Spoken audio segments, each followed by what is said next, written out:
Hi, I'm Joey. I'm the R&D engineer here at AEA Ribbon Microphones, and we're here at NAMM 2025. We have two new products debuting here. We have the stereo ribbon mic, the N28, which is an active stereo ribbon mic. It has a brand new motor design, very mid-forward. It is a mid-forward and a mid-field microphone, and it sounds fantastic. It's awesome.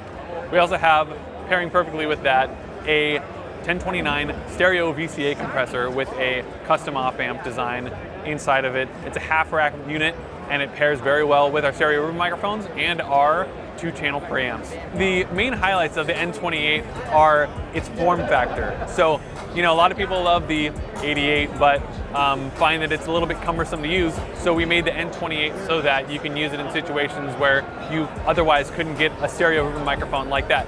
Live performances, video performances, or places where you don't have a lot of room to be getting cumbersome mic stands into.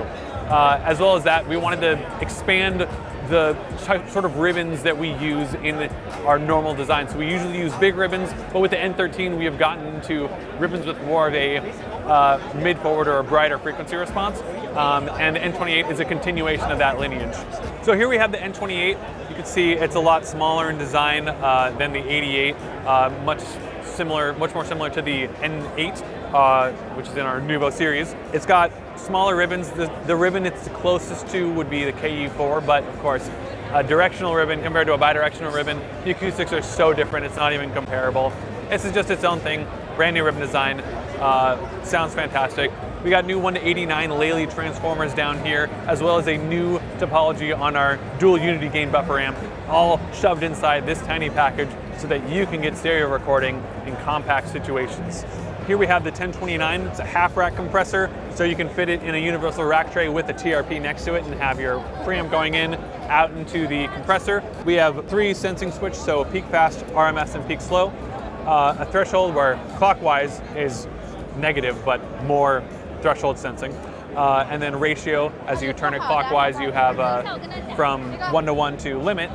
Makeup gain up to 20 dB of makeup gain, and then a dry wet knob for your parallel compression, as well as a fully bypassable bypass switch with relays on the outputs and inputs so that it's true bypass.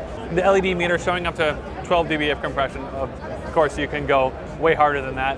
And then the summed inputs and the summed outputs. So what's special about this is it has a summed inputs to the RMS detector, and that way you're doing compression on both channels equally and naturally. It sounds very musical to do it that way. And the current to voltage part of the circuit is a custom op amp by Fred Forcell, and it uses new old stock Toshiba JFETs, which can't get any more, and they sound fantastic.